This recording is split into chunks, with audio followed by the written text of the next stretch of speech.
Welcome into Unbreakable, a mental wealth podcast with Jay Glazer. I'm Jay Glazer. And before I get to my guest today, my guest, boy, do you know him? You know him as a Hall of Famer in the NFL. If he should be up for the Hall of Fame for GMs, ex-baseball player, my drinking buddy, and you'll get in that a little bit. But before we get to that, if you're like many people, you may be surprised to learn that 1 in 5 adults in this country experienced mental illness last year. Yet far too many fail to receive the support they need. Carolyn Behavioral Health is doing something about it. They understand that behavioral health is a key part of whole health, delivering compassionate care that treats physical, mental, emotional, and social needs in tandem. Carolyn Behavioral Health, raising the quality of life through empathy and action. All right, welcome into Unbreakable, a mental wealth podcast with Jay Glazer. And I'm not going to wait. My guest here, he's done an unbelievable job with his Hall of Fame football career, Super Bowl winner. Unbelievable job as a general manager, making that jump. Unbelievable teammate of mine when he was at Fox Sports as well. And that is the one and only 47 Red John Lynch. How are you, brother?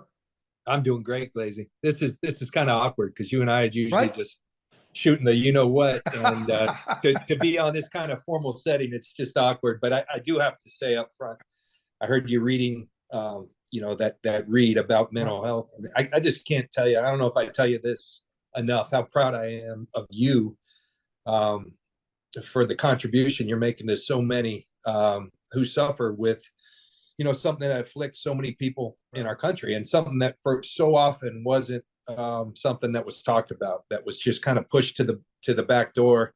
And I think people like yourself who are bringing it to the forefront and, still living a fun life, a life that people want to live, and showing people that, you can struggle and still have a real fulfilling life. And the amount of people you've helped, I hear it from people. I know you hear it from people. I know how humbling it is to you, but kudos to you, man. I love you for it. I love you for a lot of things, but I do love you for that. Yeah. Man, you can make my ass cry, man. I appreciate it, dude. And it's funny because, John and I have known each other for 20 something years, and he's seen me do a lot of crazy shit. But back then, Lynchy, we just said like, oh, Glazer's crazy, right? We never knew depression, anxiety, gray. I never called it that. You guys just didn't know. I don't know. Did you know how much pain I was in? You knew I was crazy, but did you know how much pain I was in? I never did. And it's something I think about a lot in my current role as a GM, a lot of stuff. And I remember Tony Dungy used to tell me this. You'd be shocked the amount of stuff that comes over our desk, what we know about players that players would never know. And I always prided myself, Glaze, this. I prided myself in being, I care about people, and I like it's a quality that I think my parents instilled by their actions. They were people who gave a lot to their community, to their family. We always had people, randoms, living in our house. I mean, it was just that's how our family was. And I always prided myself on being a great teammate. It was probably as important to me as anything. But now that I know all the people that struggle on a day-to-day basis with issues, everybody has issues. And as a teammate, man, I look back and I try not to have regrets, but I do have regrets that I didn't know more about my teammates and how many of them might have been struggling. I hear about it now as they've left football and some of these things come to the forefront, or maybe it's more comfortable. But I hear it about our own players on a day-to-day basis, not necessarily mental health, but just the day-to-day struggles that people have. So problems, and a lot of problems get lumped. But here's the thing, Lynchy, like that's our thing, because it wasn't out there, and that's why I do try and talk about it. So it gets out there.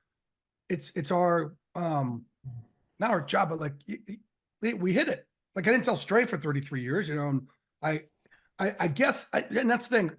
So you can't have guilt, because it's not like I ever said to you, and all those times that man, I've melted down. You did times I've come to you want to beat someone's ass, or you've talked me off the ledge of doing a lot of bad shit over the years, and it's not like I came to you like, hey man, I'm really struck in my depression or my anxiety. My anxiety has me thinking all these crazy thoughts, so I want to lash out. It was, and by the way, being crazy in football and fighting is a badge of honor. So, you can't blame yourself. And it was also my job not my job, but you want to hide it because you don't want to be, let's say, a burden on people. And now I know, having done all this work in mental health, we're so not a burden on people, because every time I've called you and be like, fuck it, or you can be in the biggest meeting in your life, and I'll text you and go, fuck, I need you to call me, right? And you can tell when it's one of those calls. I need you to call me. And sometimes you realize too, I just need to talk, but I'm kind of going off the reservation a little bit. And I don't even say it to you, but I think now because we talk about it so much, you could recognize a lot more. But because I've been so open about it, you can't put on yourself like 20 years ago, I wasn't open on this. So you didn't know. So you couldn't know with your teammates too. Yeah, and I think I think of one of those teammates. He was the guy that I was drafted with, Demetrius DeBose from Notre Dame. He was a tremendous linebacker. I think back to that draft, it was Eric Curry was our first round pick from 1993 Tampa. Demetrius DeBose was the number 2 pick. Lamar Thomas, the receiver, was 3A. To this day, he calls me 3B when he sees me because I was the second, third round pick. So I was 3B. And Demetrius was my best friend. Linda and I and Demetrius, we were like always together. When we got married, Demetrius was in our wedding. And Demetrius, looking back, he had mental health issues. I think he probably was bipolar, but people didn't know what that was then. But I knew that Demetrius 90% of the time was the greatest dude in the world and the most fun-loving, and 10% of the time he'd come back and just, this was a different person. And like, who is this guy, that is my buddy? I don't know this guy. And, he went down a path and then ultimately, tragically, got shot in San Diego and shot by the police actually, in a deal where, he had gone down a bad path with substances but I think, man, if I had known that there was a sickness, I didn't know. I just thought, he had moments. Nobody knew what that was then. They just knew that, man, there's 10% of the time this dude's he's a completely different person. And you try not to live with regrets, but believe me, I think about that on a daily basis. You can't, because ultimately, Lynchy, it's on me, right? I'd come to you, I could talk to you, and you could help me, and you could talk to me. You could even say, Glaze, go ahead and help. But if I don't, it's on me. It's not on you. And that's where even this, I try and tell people, I've worked with a lot of people too who are suicidal. I'm like, hey, don't, and somebody takes their own life. We are the ones who are left to deal with the pain. Your pain's gone, but we deal with it. And I always get after a lot of my vets and that I'm friends with, and a lot of our ex-players, like, fucking don't leave that shit on us. It's not fair to us, and it's not your fault or my fault that somebody else decides to decide to pull that trigger. And we have to realize that. But it doesn't have to be that level of mental health where Demetrius gets shot or someone takes their own life. It's anything. Like, you could be there for me as much as you want. If I don't try and there's a lot of things I could do for myself now, learn certain breath work and meditation and talk to a therapist. That's on me. It's not on you. Nobody can have any guilt on that. The only thing you could have guilt at is if you decide not to listen. Yeah. But I haven't had anybody that's done that. Everybody's said, hey, I'm there. I'll be an ear for you. Yeah. And learning from you, learning from other situations, be it Demetrius DeBose, Junior Seau, the one thing I know is, and believe me, that the hardest part of this job is delivering bad news to people. When you have to tell a young man that, man, I know you've been going for this, and sometimes you have to say you didn't put enough out there, and that's why you're being let go. Sometimes the hardest part is when the kids that have done everything right and they're just not quite good enough, or the circumstance isn't right. And I give Tony Dungy a lot of credit because he's the one who taught me that the people making the decisions, you should be the one to talk to them every time. And so just like I take a phone call, I stop everything for you or for one of my kids or for my wife. You put me in with your kids. I know you're the one person other than that, my parents and my family, to stop everything and to deliver that message to them. I think it means a lot to them.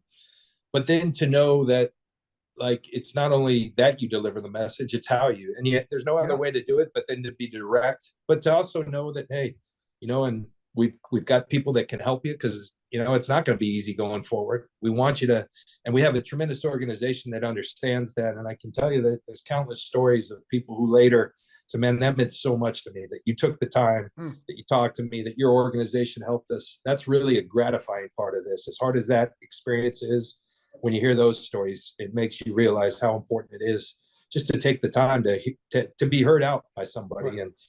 And it makes a tough situation a good one. But you've also been through it. Like, you were with it, right, in Tampa, and going from Tampa to the Bucs. So you know it. And that's where a lot of other GMs obviously don't have what you have, that kind of experience, where you could say, okay, well, this is what made me feel shitty about leaving the Bucks and go to the Broncos. This is what made me feel good. Has there been stuff that you've experienced a player that you're like, I would have liked this said or done differently to me when I played, so I'm going to do this as a GM? Every day. Oh. And it's something that I think Kyle, told me when we got together. Kyle Shanahan, when we got together and said, let's do this, he's like, dude, what an asset for me to have, to be able to talk to a guy who knows what these guys are thinking. Not only did you played at a high level, you played for a couple different organizations, you played for 15 years. We'd be foolish not to tap into that. So absolutely, it helps. And I do think, and that's not to say, I mean, some of the people I respect most in this business never played at our level. The John Schneiders of the world. He probably played at that small college he went to or whatever, and I think they play football. Yeah. No, just joking. College, yeah. I love you. Yeah, yes. I love you. But I do think it helps, and it helps a lot because they know you've sat in their seat, and they know that they may not agree with what you're saying, but they know that you've been there, and it helps to be able to say, look, I've been on the receiving end of this message. And so I know what happened on the receiving end that you didn't like that you've been able to change?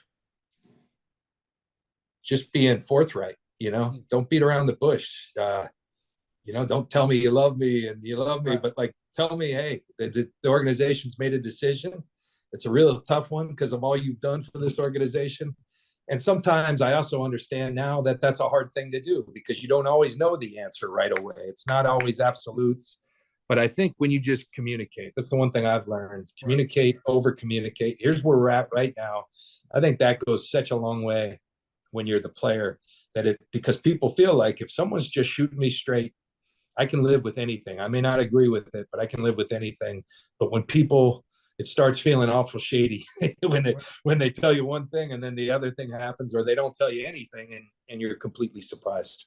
Yeah, I do want to go back one thing again. You guys hear, John Lynch, general manager of the San Francisco 49ers, Hall of Famer on the Bucks and the Broncos and the Patriots for like a week or so.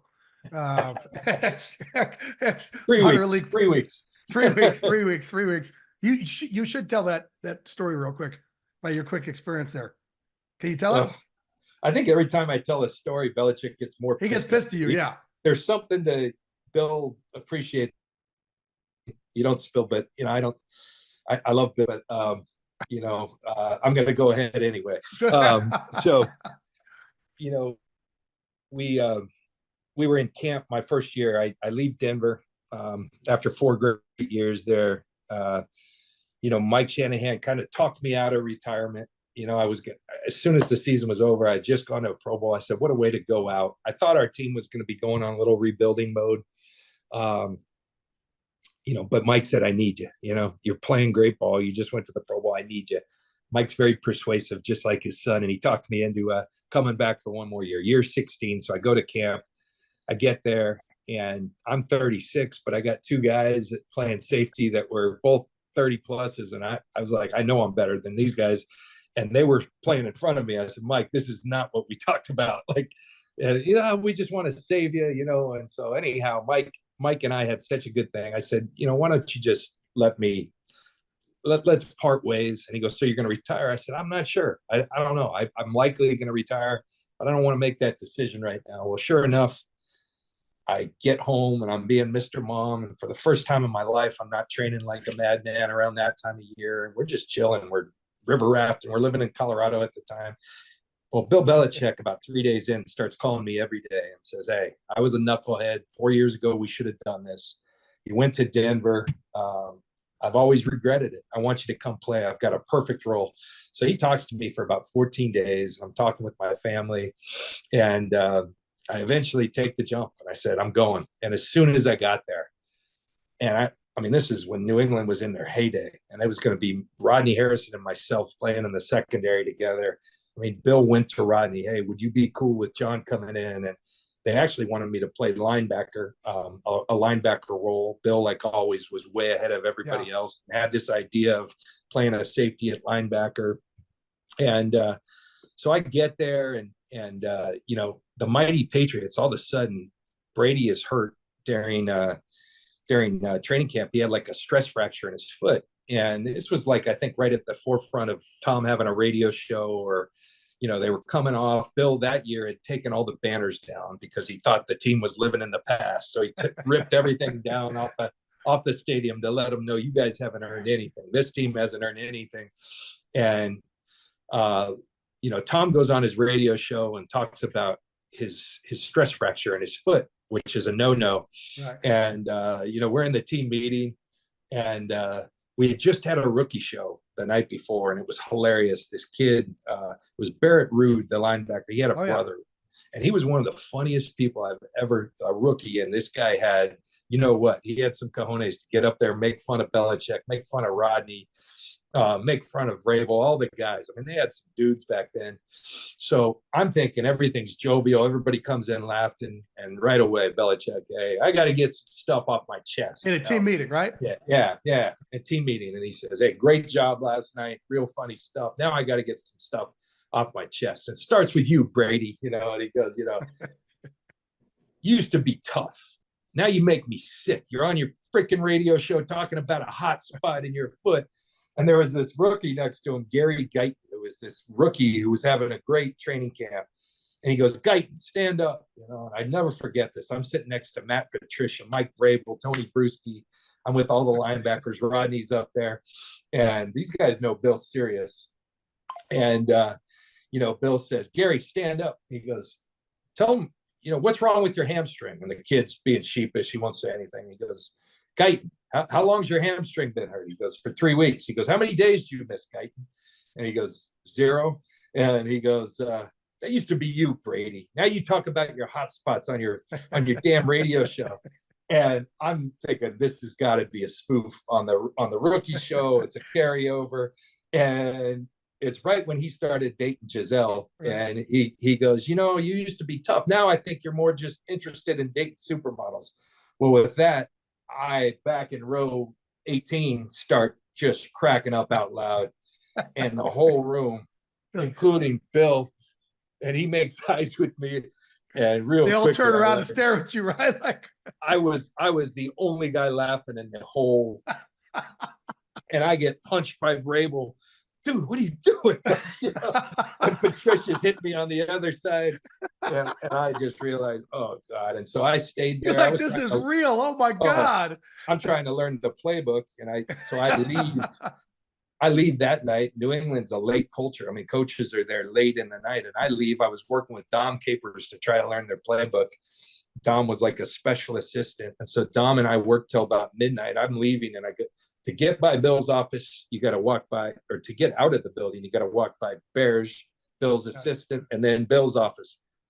Doors open, and I'm trying to get by his office, and I hear, John, Bill wants to talk to you. And so I walk right in. I was like, Bill, that's on me, dude. I thought you were spoofing the rookie show. And he thought they were playing a joke on you. Oh yeah. Bill goes, you like that? You like that? If I'm getting on Brady, what do you think of everything else in that? And it turned out we had a good laugh about it. But man, that was an experience being in New England. I actually got real close with Bill during that time because we talked a lot. And I think being the outsider, Bill felt like he could talk to someone, right. And we talked a lot. And man, I respect the heck out of him, everything he's done. Dude, we have so many funny stories together. And again, I have good friends on. I'm like, man, where do we go? And it is hard to interview your friends. Like I had Kurt Menefee on a couple weeks ago, and Kurt and I started our careers together. I'm like, I don't know how to fucking interview because there's so much.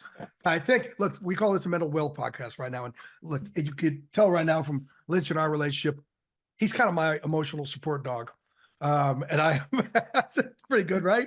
But I have been his emotional support dog. Like, because I want to get to another funny story here we've had, and we'll be all over the map here. That I've been able to help John also with players of, hey man, how do I handle guys now having, mental health issues, like where we can attack and things like that. Right. So we've been great. So I want to hit that in a little bit, but I got to tell people here, this one of our all-time craziest stories. And so I go out to Denver for training camp. And Lynchy here has never been out in Denver. He's never been out. His wife Linda's like, for some reason, Linda's like, Glaze is a great influence. Go whenever he's in, you go out with him. Which happened. I have my role in the Lynch household, but she's always like, make sure you go out. And he's never been out. And she's like, go out with Glaze, go out with Glaze. He's here in town, go out with him. Right? You haven't been out in Denver yet. So you went, who did you go? You went to a couple of your teammates and asked where we should go.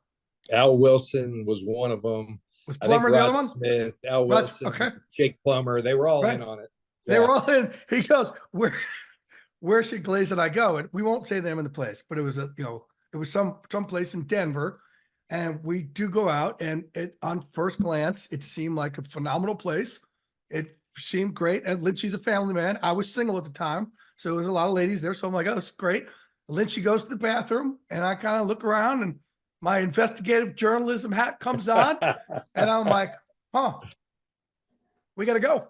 And Lynchy comes back from the bathroom, and you're like, hey, all right. The guys they set us up like, we got to go. And you're like, why? What are you talking about? I said, we got to go. And these fucking fools set us up and sent us to a male burlesque club.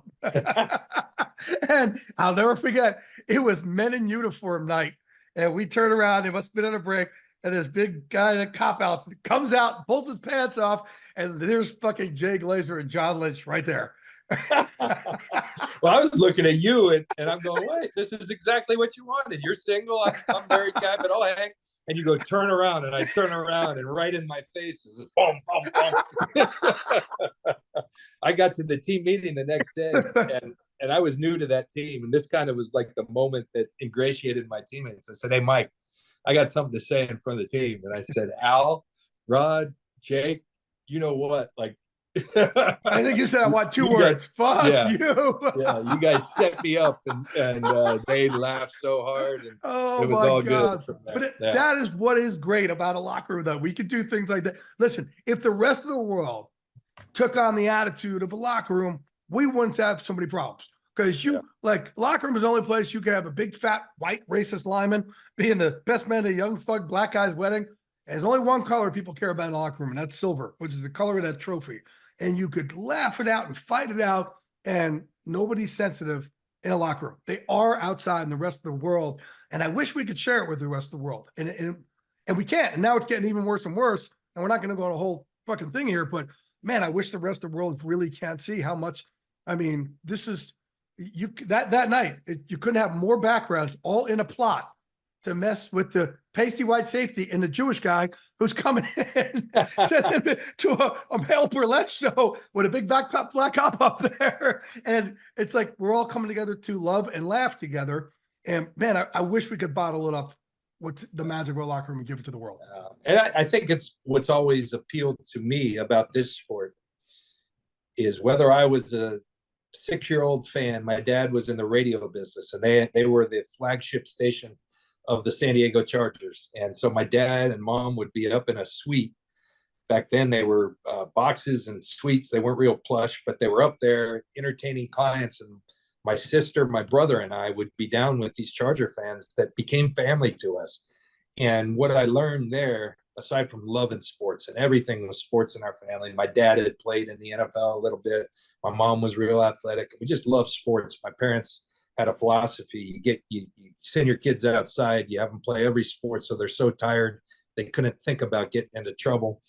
But what I learned about sports, being a 6-year-old Charger fan, when it was just my sister, my brother, and I, you had all these people that, for the love of one organization, come together. And you know me, I love bringing people together. And the same thing happened, when I went to Stanford and played football. People from different races, different religious beliefs. You all come together for a common goal. And then the thing about football, nothing about it's easy. It's really difficult. It hurts. So you become even a stronger bond because you go shared sacrifice, right? The pain brings you. And if this guy's with me in the beginning and he's still with me at the end, man, you learn out, I said in my Hall of Fame speech, you learn to how much, although you may be from completely different, how much you are alike, number one.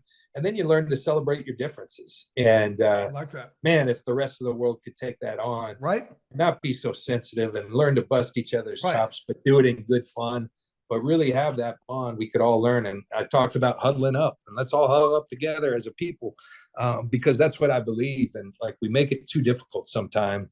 And yeah, we're different, but celebrate that, but learn, you know what, through going through experiences together, you learn I'm the same guy as that guy. We grew up in different, and we have different experiences, but we believe in the same things. And you got the same work ethic, and yeah, right. Yeah. So, but a lot of people don't know you play baseball also. What was the level you got to in baseball?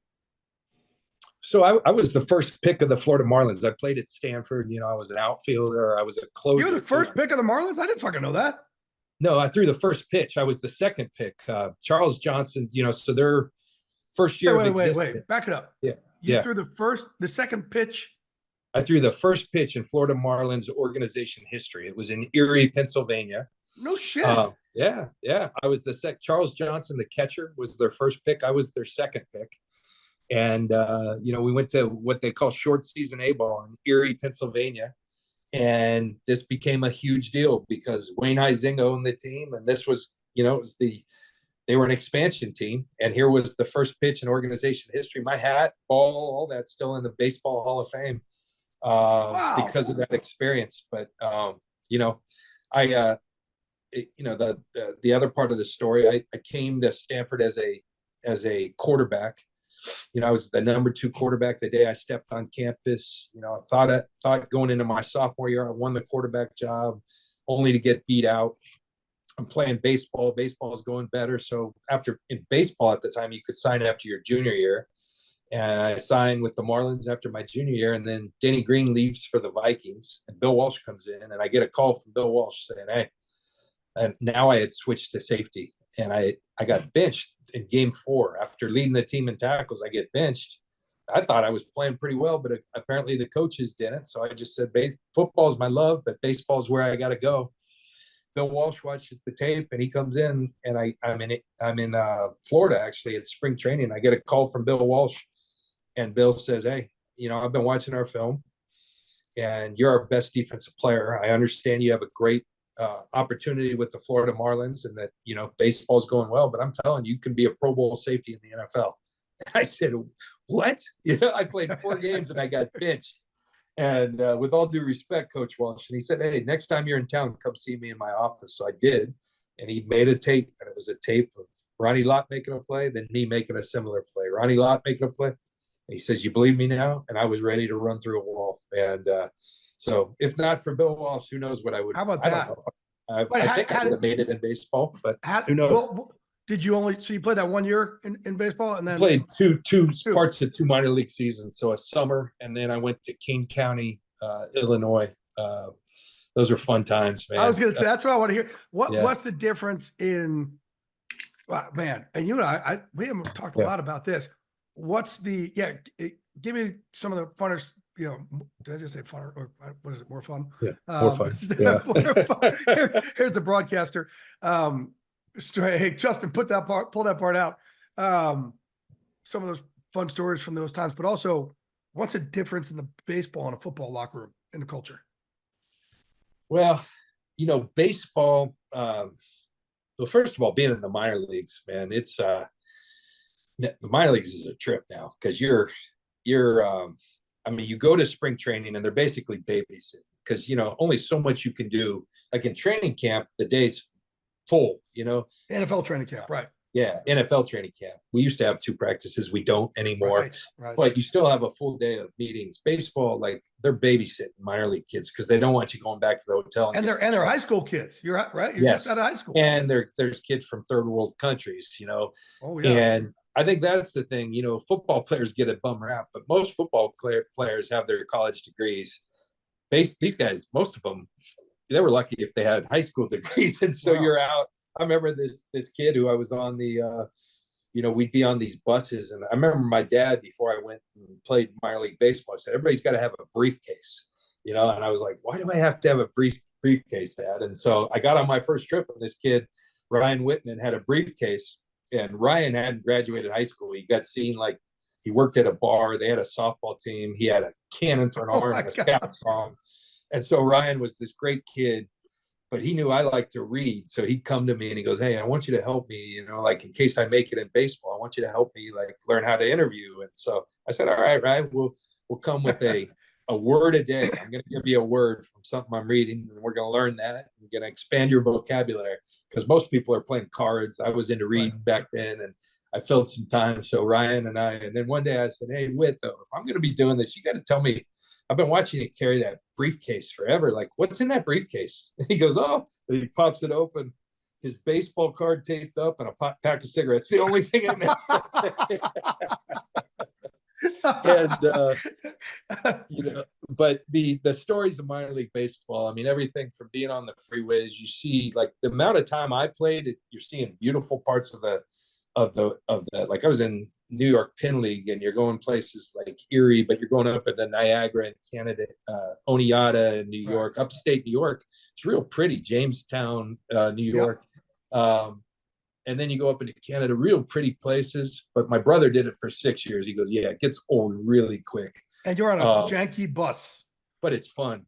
Janky bus. One time we broke down, and I remember we broke down. I think the bus driver was in tears because he put diesel fuel into a regular and it burned the engine. But while we're waiting for another bus in the middle of the night, we had the radar gun, and we got up on top of the freeways of New York. We're up shooting the radar gun, timing the trucks coming. Oh, really? And you know, Édgar Rentería had come from Colombia when I was in my second year. Édgar, great player. Roomed with the guy Pat Leahy. His grandfather was the great Frank Leahy, the coach at Notre Dame. Yeah, and Pat had played at Notre Dame, and so they thought we were the responsible one, college kids. So the Marlins came to us. They had no idea. "Hey, no offense to you, John, but our real number one prospect, this kid Édgar Rentería, is 16 years old, from Colombia, needs a place to live, and we think you guys are the most responsible." And I told them, I was like, "Hey, we're college kids. We're going out after games. Like, I know, but you guys have a good." And so sure enough, Édgar gets there, and for a month we'd leave, and he was like the puppy at the window watching. No shit, he lived with you? No way. Oh yeah. And so he's having, you know, he'd come from Colombia. His stomach was torn up because the food was different. And he begged us, "Let us go out with you one night." So we take him to a bar one night, and 10 minutes in, I lose Édgar. And "Pat, where's Édgar?" And 15 minutes later, we find him outside throwing up. He had had his first drink. And the Marlins front office was so mad at me. And I said, "I told you guys, like, I wasn't there to babysit. We were college kids." But Édgar, to this day, we still have a great relationship. Baseball was fun. Baseball, there's so much more downtime. Like, even if you're hitting in the lineup, then you go hang at the fence and you're hanging with your guys, so you talk a lot. Football, you're working, you know, like, it's a lot more work. So I do think there's an element, like, you have much more banter and talk and with baseball, but football, that bond's a little tighter just because what we talked about earlier. It's so hard. Yeah, and then football is just it's work. And man, how hard work. And like you're saying, you're doing 2 days, and people don't, you know, now we look at it and you guys have 14 padded practices a year, or whatever it was. And I don't want to sound like those old, you know, gruff guys, but like we'd go in and you guys would have 2 or 3 hour full padded practices a day. Just what you did, and you got your body ready for battle, for combat. It's just how it was. But, you know, and there was something to be learned from that, man. I think the mental toughness, you know, I had a trainer, Pete Édgar. You met Pete. Pete was an old Marine, and, you know, Pete grinded us in San Diego. A lot of NFL players would go there, and the physical work was great. But Pete, every couple times a year, there was this just hellacious workout where you didn't know when it was going to end. We'd work out with Seau and Baselli and Gil Bird, some of the Billy Ray Smith, the old Chargers, and Mark Schlereth and Mark Addix. I mean, the list, Mark Brunell, Mark Bruner, all these guys would come. A lot of my teammates would come join us. But Pete, inevitably, the old Marine in him, there was a workout that we went early. We'd go 5:30 or 6 in the morning, and you knew it was on, and you didn't know when it was going to stop. And Pete wouldn't tell you. And his message every time was, "Guys, your body won't let you down. Your mind will if you allow it to." But that's the lesson you learned today. And you kind of knew from training with guys, the guys that punked out and the guys that would keep going, like, man, that's my competition. And it hardened you, and I know that's a lot of, what fighters go through. Yep. But to know, and man, that helped me, in hot games in Tampa when I'd be staring across, like, I'm just getting started because I've been to those dark places before. Now I think we're a lot smarter in training. We wear GPS and we say, okay, this guy's load is too much, Yeah. I don't know if it's smarter though, because there weren't as many injuries back then because you got your body ready for battle. And like you guys have always fucking laughed at me when I've told you about sparring, and you guys all think I'm crazy when I tell you this, but and by the way, exactly what you're saying, Lynchy, this is called the Unbreakable Mental Wealth Podcast, but also the training system I created, the Unbreakable, our MMA system and our gym, our whole thing is about pushing people's breaking points, pushing your breaking points. Folks, if you push your breaking points higher and higher and higher each time, then your job is, everything else becomes easier. And we'll always start guys off, let's say on like a 3-minute round doing something. And we did this thing called 30-30-30. Every 30 seconds we have you doing something else. Because nothing, unless you're a marathon runner, nothing is just stable. Let's go the whole time for 2 hours, whatever it is, right? Or 20 minutes or anything. Every 30 seconds, let's change it up. And I would just start people off at 3 minutes, and it would crush these football players. But over time, next time we would do 4 minutes, and then 4:30, and then 5, and then by the time I sent them to training camp, we will have done a 12 to 15 minute round. And I would always tell guys, look back. And as we go out, I said, look back at your first time you did this. You could barely get through 3 minutes. Now you're at 7 and you're laughing at 3. But so the only thing that has changed is your mind here. Right. Yep. And because you came in great shape, we've gotten you in great shape. It's just, we've just pushed your mind. Now think of this. I said, is this 15 minutes the hardest thing you've ever done? Absolutely. I said, great. So when you're in that football field, you're in training camp, I want you to say to yourself, shit, this ain't hard. That shit Glazer put me through, that's hard. That makes football easy. And that's what a lot of people aren't willing to do in trying to go after greatness, whether it's in business, whether it's in schooling, whether it's in, athletics, whatever it is. But that's the whole point, is you push your breaking point so everything else becomes easier. And then you could put your level of pace on it too, and your relentless pace. And you're not always thinking about, man, what am I going to guess out? And it's I think it's Jimmy Johnson. There's this great speech he gave, and I know he's given it. I've seen it on TV, and fatigue makes cowards. Don't be a coward, and I don't think he made that quote up. I think that's but it's so true. That's old boxing quote. Yeah. It's so true, and but that's I do think like part of our success here with the Niners, in a world where everyone's pulling back, and we try to be smart on the cutting edge. One thing we do, we maximize our padded practices. We practice hard, and it's almost like the Miami Heat in basketball. You go play for Pat Riley and Eric Spoelstra, you're going to work, and you're not going to be out of shape. And if you're willing to buy in, you're going to have a lot of success.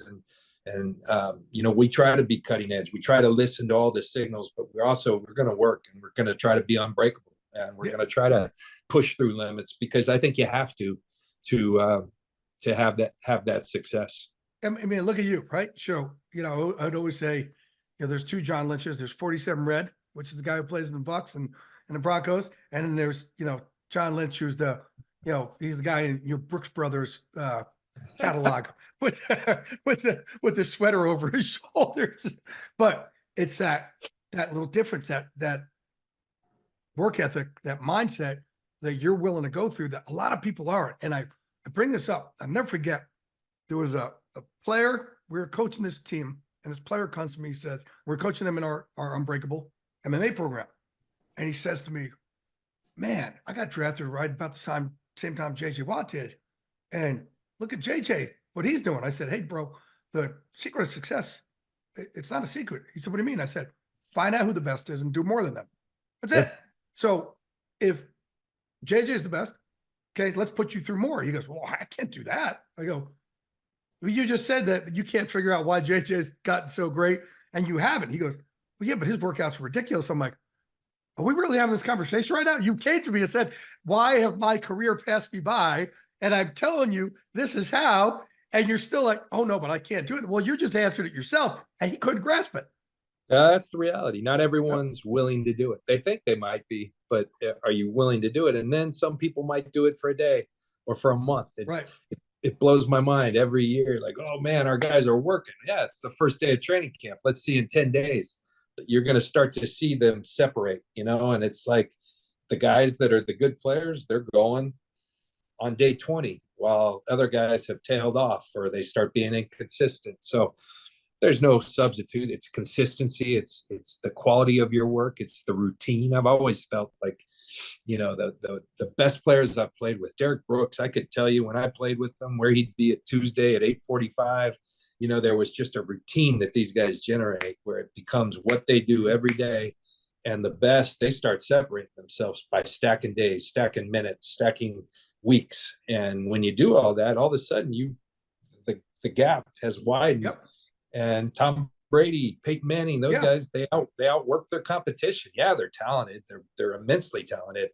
But a big part of their talent was the fortitude, the discipline to outwork everybody and to outsmart them with the way they worked. Yeah. And it's not just the physical part. And I bring up Brady them all the time also. And it's just like, hey, it's how do you sleep? How do you train? How do you watch film? And like I watch, I would sit there all those early years where Strahan would drive me back to New York City every day because I was broke and I couldn't afford, bus fare and tunnel fare. So every day I'd have to sit, I'd go to either wait from a Giant Stadium to get done treatment or lifting or watching film, or we'd go back to his place first. And then he'd drive me in the city and he'd watch film. And I'm like, dude, you're killing my social life. I want to get back in the city and go out, but it would just be hours and hours. And I'm like, what are you watching? And he's like, it's just for that little tell, right? That one little thing that could help him in the game to figure something out before the snap. But it was hours of film work. But that's what it takes to put in to be great. Yeah. Those things that a lot of people, like when people come to Unbreakable, say, hey, we'll change your grandkids' lives. If you buy in, we'll change your grandkids' lives. We'll change your whole life. We'll change your grandkids' lives because you get paid more than you ever could have dreamed of. But it's be the hardest fucking thing you've ever done in your life. You got to be willing to do it and not quit when we push you. And 95% of them are like, yeah. And they're fucking gone. It's that elite 5%. We change. When people talk about like badass, I bring up Brady. I remember watching this video. We do some brain training here and you can watch videos, and the more you keep your focus, the picture stays clear. But if your mind starts wandering, the picture scrambles. So it basically trains mine your would mind. Be really scrambled. Yeah, exactly. But the stuff works. I don't know how, but wow. I'm watching this Amazon program on Brady. And it's like one of the most big, because I know what that guy went through and the way he committed, not only on the field, but in his diet, in his pliability and everything that he was doing. But he looks in the camera and he goes, if you're going to compete against me, you better be willing to give up your life, because I've been doing it for the last 18 years. And man, steel-faced. And it was like, damn, because like I look back, I'm really proud about the way I committed, but like I never was that guy who was bringing Tupperware in so that I was eating perfectly. I ate well, but I didn't go to the lengths that the Shannon Sharps, the Tom Brady. I wasn't eating avocado ice cream. Yeah, but they did that in their body, but you did an awful lot of stuff also for your will. Yeah, like you found that other guy on that field, which a lot of people can't do. You went to a different place, which a lot of people can't do. And that I've never asked you that. Was that innate? When you got on that field and your hand started shaking and you clicked over that, we call you 47 Red, me and Mike Tomlin and Rondé Barber. And was it innate or was it something that you learned? I think it was innate. I really do. I do think a lot of it's, I think some of it's learned, but there is something innate. My parents always tell me, like in the Catholic schools, you used to get the report cards. Like there would be something called like no self-control. I would always get that check because my leg was always bouncing. I was a competitor. Like I not only wanted to complete the test and get 100%, I wanted to be first. I wanted to turn it in first. And Little League, my dad was my coach. And, he kind of instilled, and these days, a lot of it would be called cruelty, but, I'd go I was a really good youth baseball player. And I would go 4 for 5. And my dad had this way of, it wasn't cruel. It sounds cruel. But instead of celebrating going 4 for 5, hey, Johnny, what happened on that 5th at bat? Like, how come we didn't get a hit there? What were you thinking? And So that's what I was striving for, was excellence. And I always I was a pleaser. I wanted my parents to be proud. And then I loved to compete. And, I was that kid who sometimes I'd get out and I'd throw my helmet. And I remember my mom being up in arms, like, what are we going to do with this kid? John is my dad's name too, like Big John. Big John, what are we going to do with this kid? My dad tells me now, he used to tell it, Kathy, we can teach him how to control it. We can't put that into him. So it's a good. Wow. That is awesome. Yeah, he's got it. And I hear from them that I love that. Kind of always in. And people ask about that because I think I'll let other people speak, but I tend to be I like people. Like, I like talking to people. I like making people happy. So I'm pretty happy-go-lucky guy. I'd say hi to everybody. I enjoy helping people, but when I get on that field, there's another side. But people ask, did you consciously go there? No, it just happens. And it sometimes wouldn't happen until the national anthem, the coin toss, the flyover. But man, you're exactly right too. Right. That hand starts going. That's my teammates do it. Sapp used to say, "Oh Lord, there's 47 red. He's here." He's arrived. Yeah. Well, look, I know you got, you're building a Super Bowl team here, but so I'll let you go in two more questions. One, I just want to get back to this is one of the things I'm really proud of with guys like you and my other friends in the league is when I did come out, start talking about all this mental health stuff. Some guys, it took them a little later to get caught on, like, oh, come on, because part of the problem was people like me when I would train our athletes and I would say, you're hurt, you're tired, don't show it, don't show it, don't show it. Right. And meanwhile, here I am with mental health, like, no, fucking show it all. Say it all. Like, be vulnerable shit. So it's complete opposite of everything I was coaching in mixed martial arts for our athletes. And now I'm trying to get everybody else to it. But so it take people in sports a little bit longer, some guys, but you early on were like, Glaze, tell me more about this. Tell me about this depression. Tell me about this anxiety. Tell me, or I would just call you and say, hey, I'm struggling. You wouldn't ask like, why, what, or you would try and figure out like, is there a trigger? But you were one of the first guys to really try to pick my brain about it so you could be there for your players and other people in your organization. And I thought it was you were ahead of your time, dude. I don't know if I've told you that, but you were. And I know, and we don't have to get in specifics, but I know, and I've been really proud of the times you've told me that it's helped you with guys who were struggling that you didn't know because they were hiding it and how to handle it. Well, I think first and foremost, I'm not just saying this, I truly care about our players. I mean, I really do. I know what they go through. No, I know what they put their bodies through. I know the investment that they put in. We put a high quality on wit. We call it wit, what it takes. And what we've learned, we don't miss much on talent because Kyle and I, the continuity is so good. The relationship is such good. That permeates throughout our scouting system. We're very clear in what we're looking for. So we don't miss much on talent. Where we've missed, because everybody misses, it's usually saying, you know what, that guy, he hasn't been very dependable at that school, but we'll make him dependable. Well, sometimes the kid's just not dependable. And so we put a lot of emphasis, but so we have high character people, because how do you build a culture? You surround yourself with great people. And now, can we improve it? Can we improve work ethics? If you put some people that maybe haven't always understood timeliness and all that, if you put them in a room full of people who get that, can you raise the boat? Sure. But we have high quality people. That's not to say they're not going to have struggles. And we've had that. And I think through knowing people like you who have been open and upfront, and then going through pain myself. I told you the story of Demetrius DeBose, Junior Seau, and to think, man, I was these guys' best friend, and I didn't always know the pain. I got to be better at trying to identify these things. So the only way is to educate yourself. How do you help people? And I think the most important thing I've learned, you've told me, just be there for them and let them know. I mean, I think it's a great thing in the NFL that, like, we're required to have a therapist on site and part of our organization. We have a tremendous one, and he'll be the first to tell you that he's not for everyone. He's not going to connect with everyone. And sometimes we send people to other, but the fact that we're there, we recognize, and if you know your players well, you know when they're hurt.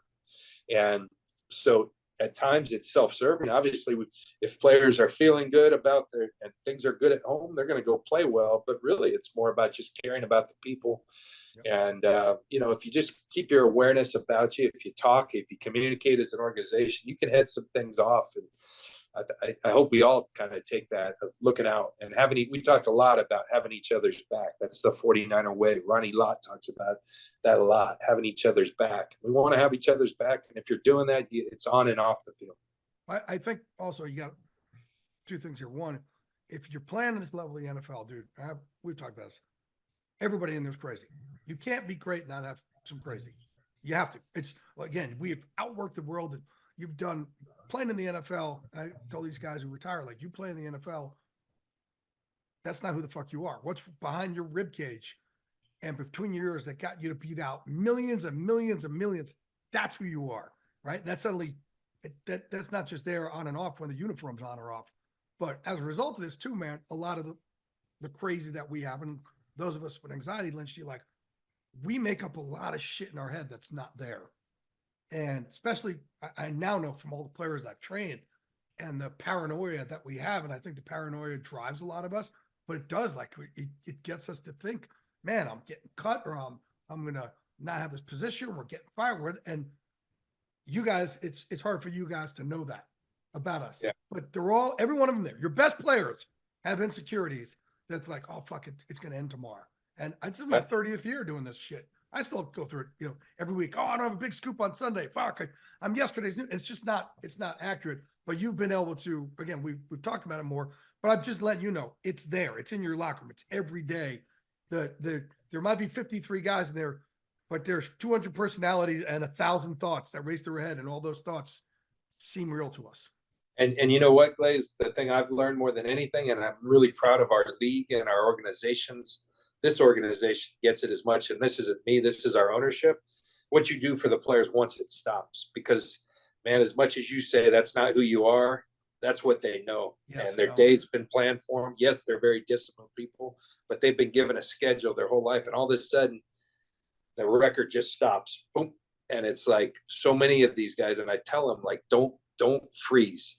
Don't sit there and just lay in bed, because, like, get out, go volunteer at your Boys and Girls Club.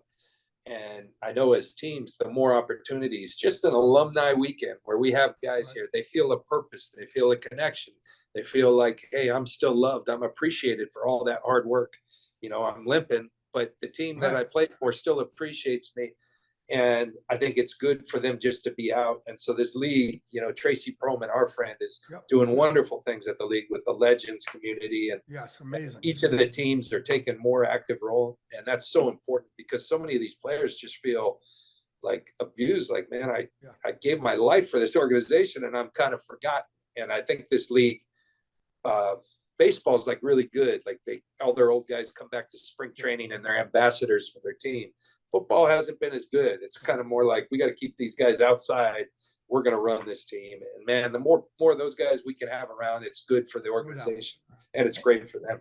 And I think these players too, they need to go get, I tell guys all the time, get a sketch, get something, but don't jump at the first thing, because it may not be great. Don't just do something because you've earned the right and you've laid the blood and sweat out there. You got that money. Enjoy your fucking life. Like, exhale. Don't jump at the first thing. But we got to fill your schedule up. You need a structure. You need to do something. And that's where it gets scary for a lot of these guys. Last question.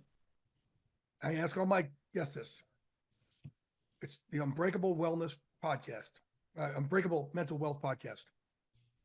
Give me the one moment in your life. It could be your career, your personal life, whatever it is.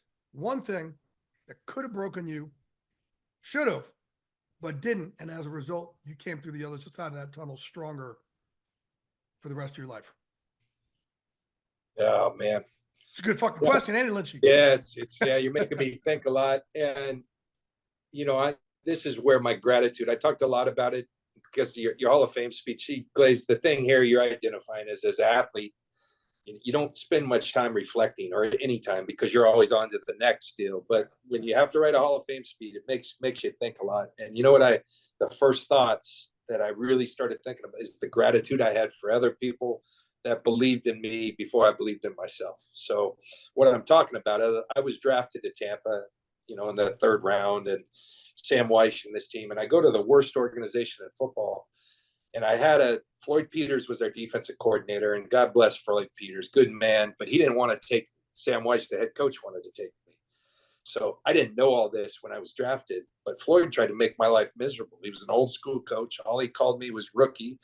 And even though when I played well, he would tell me everything that I did wrong. And I'm saying I'm real bright. I left a promising baseball career with the Florida Marlins to follow my passion. Now I'm on the worst team in all the sport, and I can't get on the field.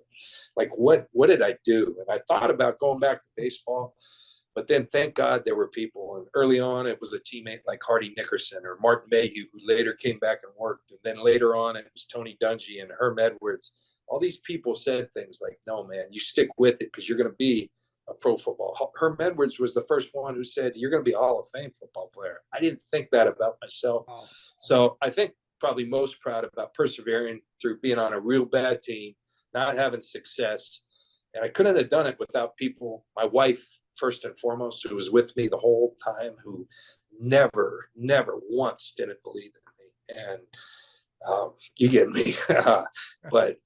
but those people that stuck with me and said, no, you're going to, because it was my life. It was my passion. It wasn't my life. My family's my life.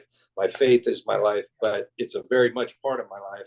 And so the people that stuck with me, and then to fight through and bust through those walls and be unbreakable and come out, getting into the Hall of Fame, winning a Super Bowl. I mean, I'm blessed, man. Amazing, brother. Man, well, I'm blessed to have you as a brother. I appreciate it so much. I know you guys are so busy, man, trying to build this Super Bowl team up. So I can't tell you how much I appreciate you taking the time, brother. But this is good. Like, again, I've never interviewed you when you played. Yeah, we come a long way since the first time. I remember the first time I heard about Jay Glazer, we were on a plane flight from Tampa to play the New York Giants. We had a rookie. We had a deal where our eldest vet sat in the exit rows. Well, we had Tom Tupa, who was in his 19th year, a punter. We had a rookie, I'll leave his nameless, but decided that a punter's not going to sit in the exit row. He's an offensive tackle, a big man, and he sat in the exit row. And I remember Brooks going, Lynch, I need your help. So I went and told this rookie, hey, out of the exit row, that's for Tupa. You said it wrong. You said it stronger than that. Fuck up at that seat and get your heads back out there, right? Yeah. I said that after he said he wasn't moving. And I said, you move, and then it broke into a scuffle, and we get off the plane. Rumor, a source tells me that John Lynch got into a fight on the plane, and I'm like, who is this guy, and how does he know what happened on our plane? I felt so violated. This is a team. This is our plane. Who's talking? Hey, man, I built my own team. I got my Glaze Mafia around. And that's what it is. We all build each other up, man. That is funny. That's right. Because it's the first time you're actually like, how the fuck did you get that? I don't know you. And I'm like, I don't fucking know you either. I'm not fucking telling you how I got that. And I know who. I'm not going to name him.